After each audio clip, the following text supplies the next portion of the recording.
So, in fact, the anecdote that Gokul mentioned about AI diffusion, I think, was a real question to almost everyone. That what did you mean by diffusion? I think we just meant the simple English meaning that how do we take it to the masses? All morning we've largely heard about AI on the cloud, with massive GPUs, thousands, 100,000s, training models, inference, and so on. But then there was also this tangential way in which India has done innovation, right? If you look at Aadhaar, look at UPI, look at our mobile phone penetration, a lot of our population scale solutions have taken a different path where we have looked at technology in the hands of the people, hands of the masses, be it mobile phones, be it laptops, be it, various solutions where we've been able to go to the people where they are. So one important aspect of diffusion that I would want to bring in is how do we take AI to the edge? If you look at where the US is, where China is, with what they've done with generative AI, with large language models, it's been about massive computing infrastructure. Can we find alternate paths to catch up and perhaps even leapfrog?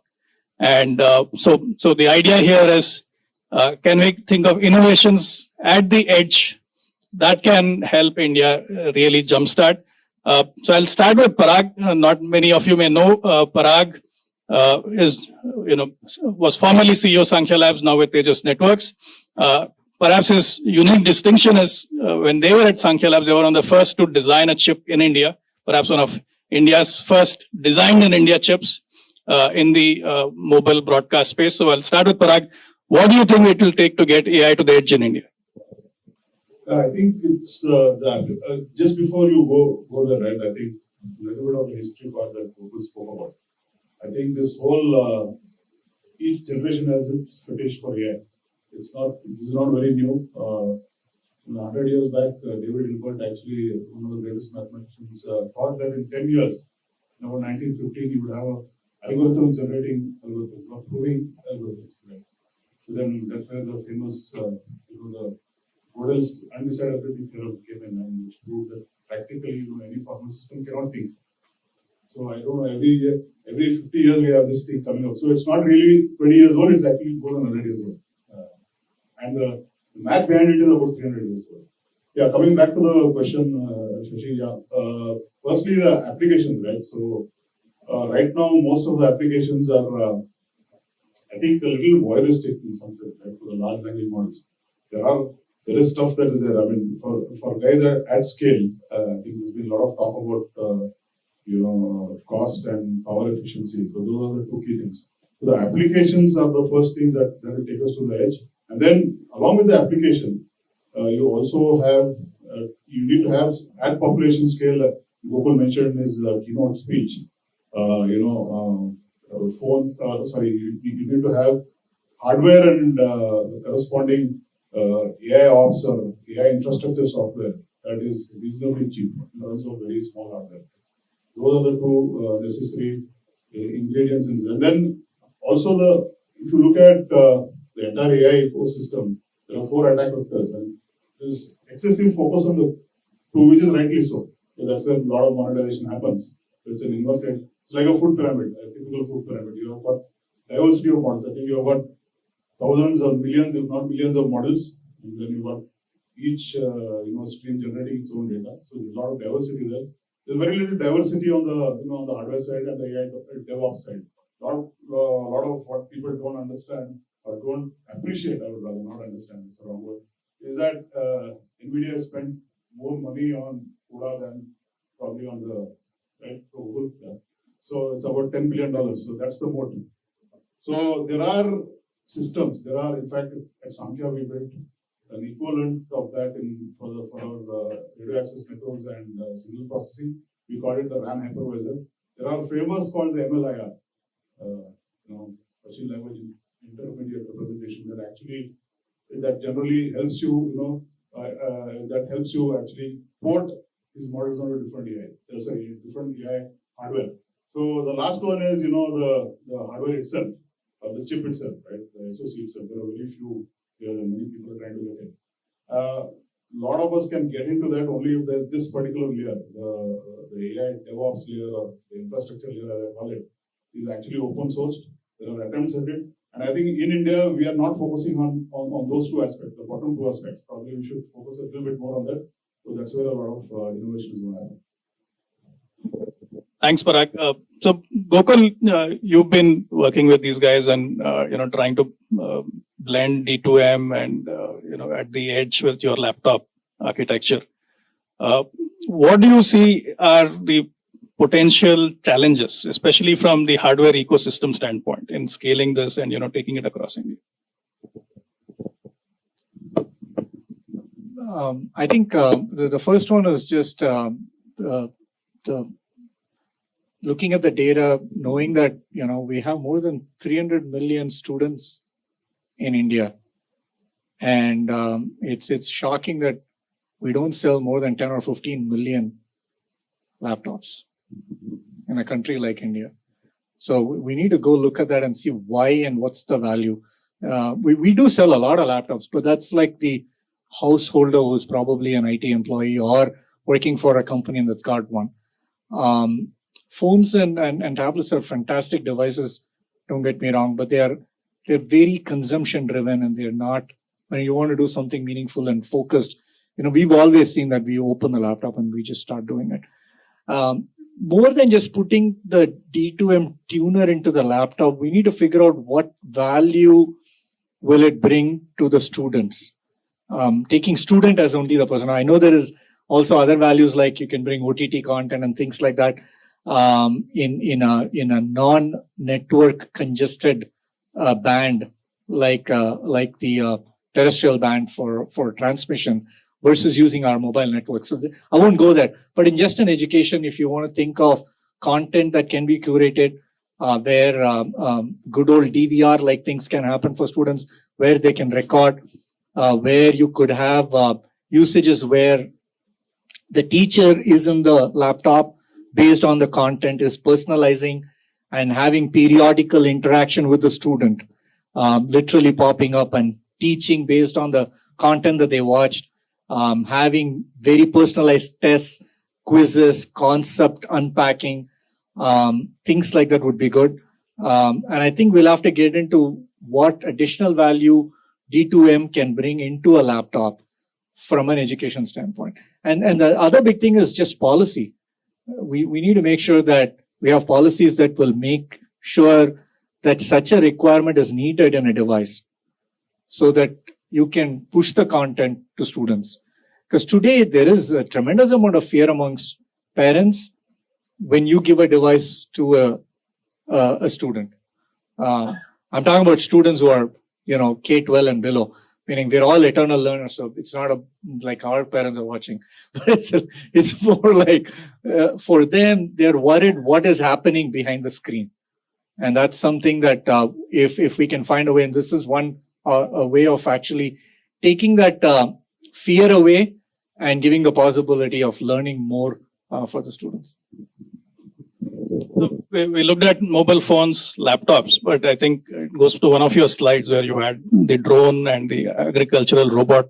So we have two experts, Professor Ananthasuresh and Dr. Triwedi. And so my question to both of you, if we can start with Madam, is, how are you looking at, taking AI to these classes of devices, be it drones, be it robotics, both from an India standpoint, the challenges that you're facing, and what is the potential? So that, because these are applications that can potentially have mass impact, right? Especially agriculture. So if you could, speak to that, what, especially from your experience working with drones and so on.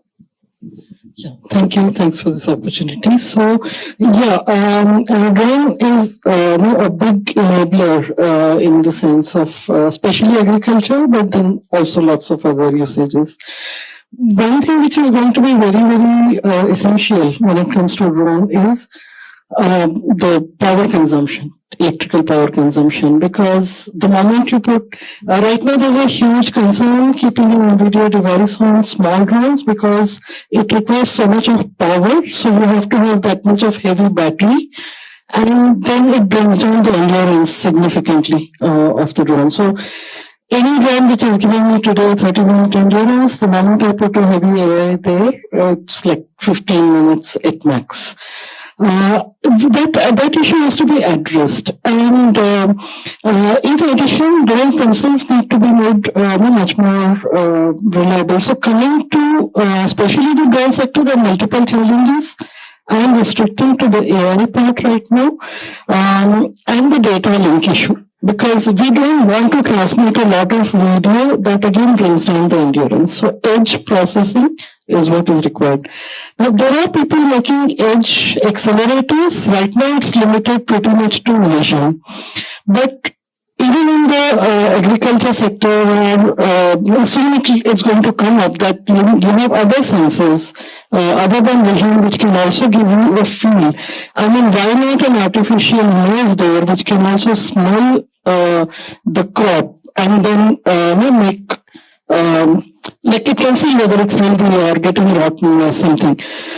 The AI accelerators, as well as there are lots of other innovation happening, which is primarily limited to vision or nowadays, let's say, LLMs.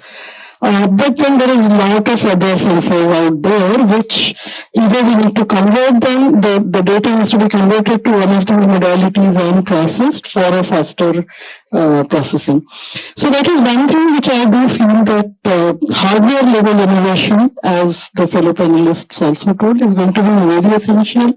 And the other related challenge also is, so I want to talk about it. Although your question was not related to that, but coming to the education part, I think we need to make AI support systems as well in education.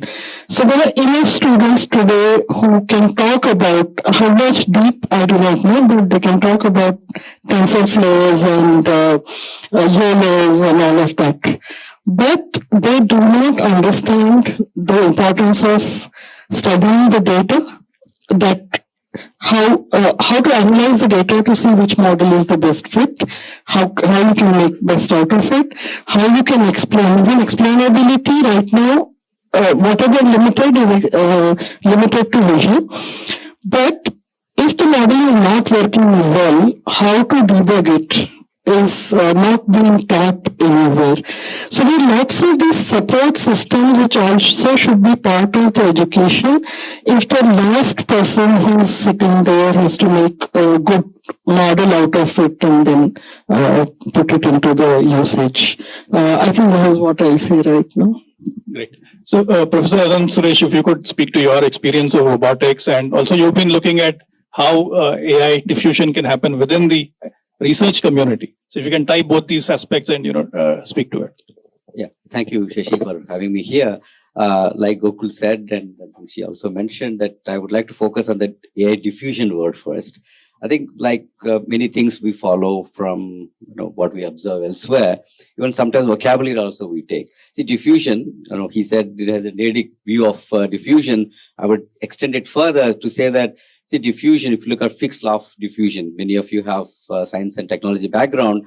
Whenever there is a concentration gradient, diffusion is inevitable. We don't have to do anything. Constant gradient always exists. Somewhere there is wealth and then there is poverty, diffusion takes place. So, but I think we should actually think about perfusion here, not diffusion. Even if we talk about diffusion, we should enhance the diffusion coefficient here, how to do it. But I think if we really think AI is the new blood for our society, we should think about perfusion, like, blood circulation. There is a heart pumping. I think that conscious effort is what we should be thinking about, not just diffusion. I would say AI perfusion. But anyway, talked about robotics. So in IISc, in general academics, there are professors here. We don't have to, like I said, AI diffusion is inevitable. Students are already using, as we heard from IMI professor also, now but then actually, how do we use it in actually research is what we are actually thinking about. So one is that we have to become developers beyond becoming users, but beyond information retrieval, content generation, and coding generation, all that students are already doing without we don't have to tell them. It naturally happens, right? So how do we actually use it in research is what we are wondering. And coming to just robotics itself, we have several faculty, not just computer science and data science, but also mainstream engineering departments, or also chemistry, biology, physics people are also thinking about using AI in research. If I think about robotics, we can think about work in three ways. There is physical work, there is digital work, and there is cognitive work. I think physical work, I think we have kind of mastered in terms of automation. The robots have played a big role in several decades. Now, recent is autonomous, right? That's the digital work. How do you have sensing, analyzing, and decision making, inferencing? That is done. Next thing is actually cognition. So cognition, I would say it's not just sensing or analyzing or inferencing, but it's something beyond even intuition, just like humans do.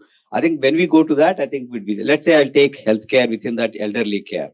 If there is an elderly person sitting there who is not so mobile, wants to go to washroom, just the intent of trying to get up should make a robot sitting there to sense that or get that cognition and do this, or anything that they want, like a real caretaker is there, whatever human caretaker would do, robot should be able to do that kind of cognition.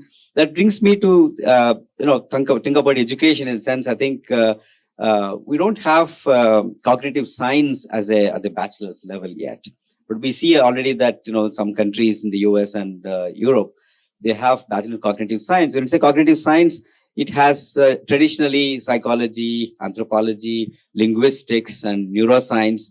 But then we can also add AI to it, because that's when I think it will get more enriched.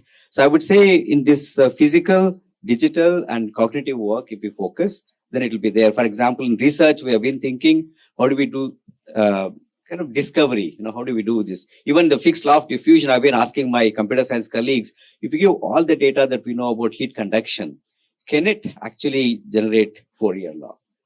That is discovery, because what we see when papers are being published and a lot of people being discussed, is there discovery coming out of AI? It's always something that we already know, and we are trying to say, yeah, it generates, but it can actually do the discovery. That's what I think would be really nice for us to take it to the next level in terms of research, whether it's robotics or manufacturing, or I think one thing we are forgetting, I think it was not there in the list also, is entertainment. That also is happening, and that's where a lot of money is also there. Can we get that also? Very interesting insights. And one of in fact, when you mentioned the law of diffusion, it just reminded me of the chemical engineering days that Jay and I transport phenomena. So so whatever is the word, whether it's perfusion or diffusion, I think the key thing is, from an India standpoint, to take this at population scale. I think there are several barriers. And Shashi Kiran, you at Wadhwani Foundation, you've been working very closely with various government verticals, also in the social sector, skilling and education and so on. What is your perspective in terms of how do we take AI to the masses?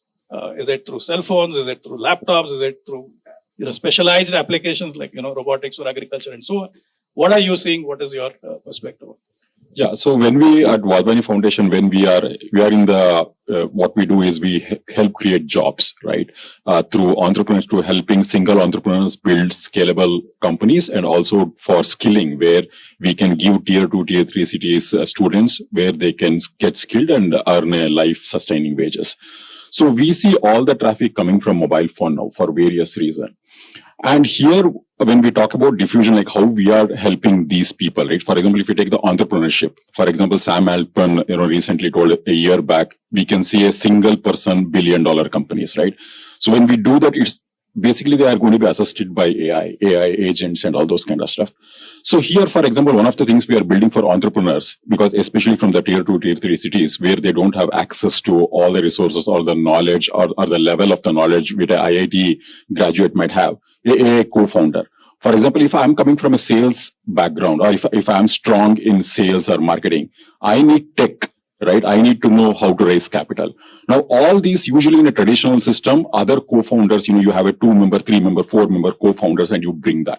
But for us to scale entrepreneurship, we can't always have group of people. Actually, it's very, very difficult. There are incubators who are run only to find co-founders. And even after 3 months of lot of high touch.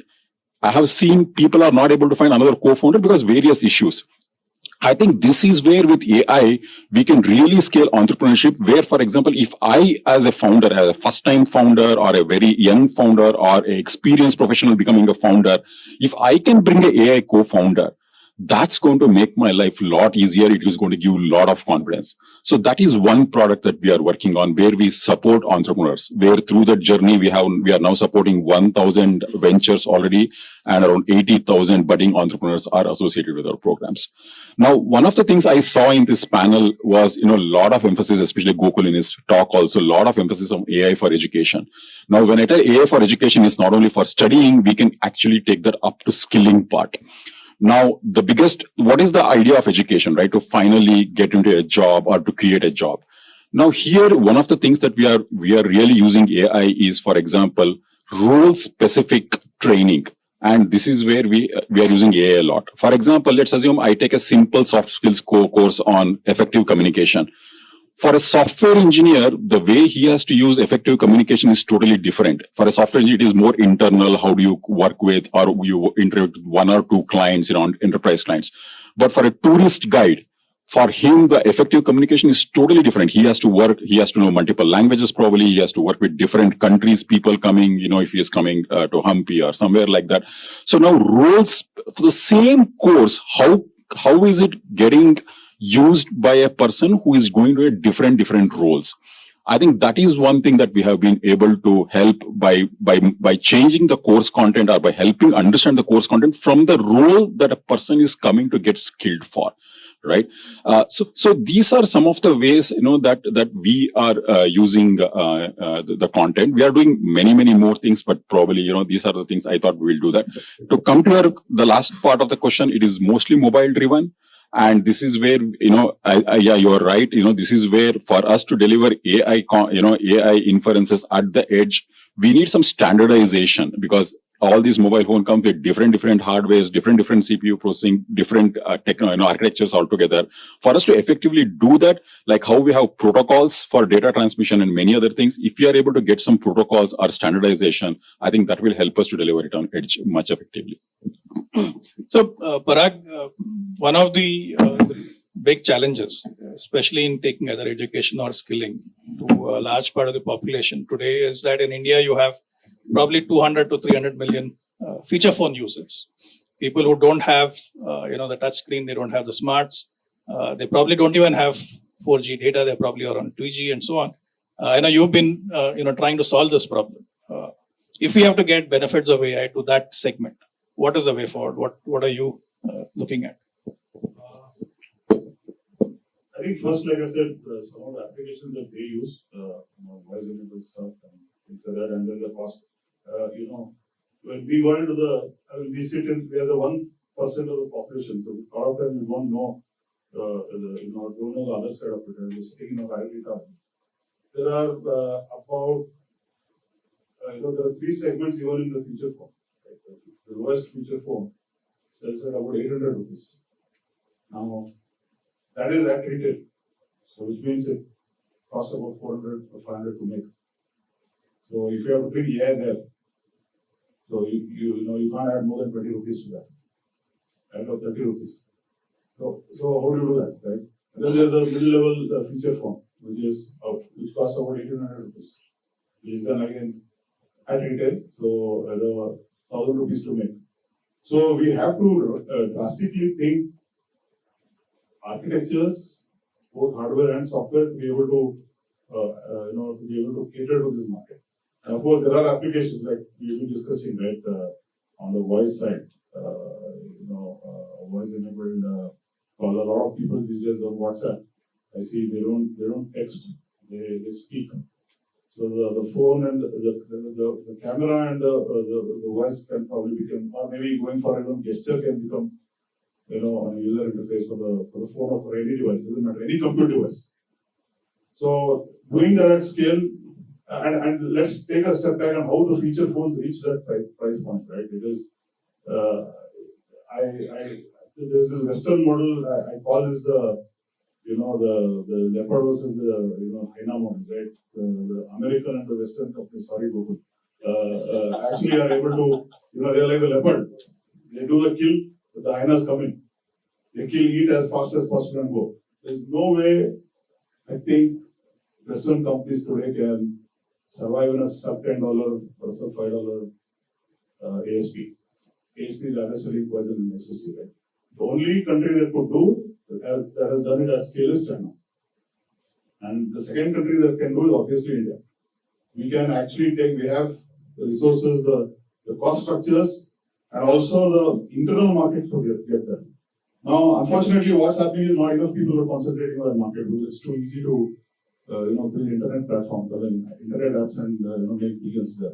That's the problem. So we need to have some more thought process, some more people looking at this aspect of, like I said, like the aspect of the hardware and the, or rather rethink the complete AI stack. You need to look at data is available, you need to have a model that can run on this, you need to have hardware that costs, say, about 100 rupees, if not 20 or 100 or 200 rupees, and consumes power. These guys charge their battery. One of the reasons they use feature phones also is also because of power, right? Feature phones last for a week, right? And apparently some of them are willing to, even pay. A lot of these, when we started to talk to the feature phone manufacturers, they told us that some of these are willing to pay 5 rupees a month or 10 rupees a month for skilling. So, that's the business model. How do you get something at that particular price point? And then finally, one thing that's missed out, I think, in the last 20, 25 years, especially in the last 25 years, since GCC came in, that the compiler, there is no monetization on compilers, right? Practically. Nobody even knows what a compiler is today. It's probably the most sophisticated piece of software that runs there. Now, with AI coming in, we have an option to, relook at the compiler research and see how we can build portable models across hardware. That probably to me is going to be the key if we have to, invest. So Gokul, one of the, we spoke about it earlier also in the morning, was that one of the goals of the national education policy is to encourage education in Indian languages. I see that having language models running on laptops at the edge to enable, education across curricula, various levels being very critical. How far are we away from that? Where do you see the market in terms of being able to achieve that? Yeah, we're almost there. We actually have, no network, just on AI PCs. You can run, Indic language models. So we're there. But the key part is, meaning sometimes we get too ahead of ourselves and say we have a technology and so we'll go search for the solution. I think what's important is to figure out how that can create value for the students. And ideally, you would want, meaning we were working with certain companies where the companies are built because they have literally Bollywood star-like teachers. There is a fan following for a teacher for a specific subject, and students like that teacher's way of teaching. And how can you create that same persona of how they communicate in different languages for different subjects? Could be one. Then just say I have an Indic model working at this many parameters and this many tokens per second. Having to translate that into real usage model is probably more important as much as the technology being ready. But having said that, to answer your question, we're at that inflection point where these are possible and we just need to go start enabling them. So Professor Ananthasuresh, you mentioned, AI in research. One of the issues that we see with these generative AI and large language models, especially from a research standpoint, is they hallucinate, they make up citations that don't exist. They're not very reliable and accurate. Now, we have one of the startups later in the afternoon who has a very different approach to knowledge and research, where they've gotten around this problem. How are you seeing it within your research community in terms of usage of generative AI versus the gaps, and how is it percolating down in terms of accelerating research across domains, not just robotics? Yeah, I think hallucination is a nice word that people have invented for something that is a mistake. But I think, in general, any book or anything that we read, we always take with a grain of salt, right? So, because we the authority of the author, when we pick up a book, will have a level of confidence that we place. I think whenever we use any of these AI tools, research, we always practice that. But also there are I know some efforts going on how to reduce this hallucination, and especially in research we think of the possibilities of autonomous labs where even hypotheses can be generated by AI and then plan experiments and do the inferencing and things like that. People have already shown that efficiency can be increased, but this solution always becomes an issue. But I think the people are working. I'm a mechanical engineer, so I don't know the algorithms, but I think that's something that is very important. But then people always know how to interpret what we get as output from any automated system, computer language, software or whatever. I think, but we have to be cautious in terms of using AI tools. Yeah.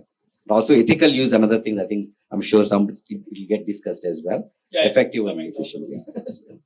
So, Dr. Triwedi, you mentioned sensors, and so one of the things with especially the sector that you're working in, drones, I think the real world awareness is very important. Sensors play an important role.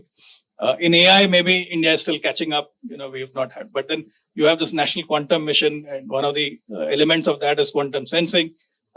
So, what are you looking at in terms of, are there areas where we can, catch up, not only catch up, but get ahead of the rest of the world? Absolutely. So I think, sensors, as you said, can be divided into vision sensors and nav sensors. So what you're talking about is nav sensors, really, that how can we enable total autonomous operations, cognitive sensing. And I think that will be one very crucial thing, even for the so-called diffusion, because otherwise you need a very highly specialized operator to operate drone at in a village, and it's not required. I think we should simplify it. And so they say that the best technologies are which become invisible. People don't realize that they're using it. So if somebody can just switch on the drone and it can go do agricultural spray autonomously, avoiding the wires and seeing that where I have taken a detour, so that area is removed. So if it can go to that level of autonomy with all the sensing, vision and acoustics, so collision avoidance is a very, very big challenge right now worldwide for integrating drones into the national airspace or any other usage. So yes, definitely it will happen. At Inferq, we are working on it. Our main focus is on autonomy and intelligence for navigation, and the inferencing is the second part. So yes, I think that will be very required. Maybe some of that technology can also solve Bangalore's traffic problems. Well, we can make aircrafts which can airlift people and deliver them. So, Shashi Kiran, if you heard, the different perspectives from a hardware and AI at the edge standpoint, you are trying to solve livelihood issues, right? Skilling, jobs. What is your wish list? What would you like to see happen with AI at the edge in India, to address some of the challenges that you're looking?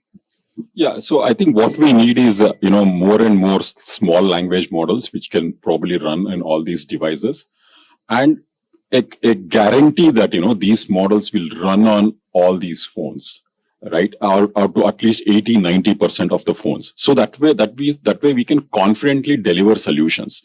For example, network is still a big challenge because we not only operate in India, we operate in 15 different countries south of globe. And when we see the engagement rate usually, drops when people switch from Wi-Fi to 4G, and even 4G is not available anywhere, 4G to 3G, 3G to 2G, because the speed, the access you can do, all those things, become slower and you can't deliver many things, right? So for us to solve that engagement problem, I think we need to deliver AI on the edge because we are relying AI to personalize a lot. I think that's the whole new dimension generative AI is given, where we can personalize the teaching like a one-on-one teacher, which those people could not afford if it was a human being. With Gen AI, we can really deliver one-on-one teaching. For us to solve these problems, I think D2M is a great initiative. I don't know if there is a roadmap to get it to the phones also, right? But once that is there, if you are able to standardize it across the architecture so that we can confidently tell, like how Android thinks, we can confidently tell, okay, these things will minimum work. The camera, mic will all work in all Android phones. Can we tell these AI models will confidently work at a reasonable performance level? I think if we are able to crack that, I think that's when the usage of AI will go multi-fold within a short span of time.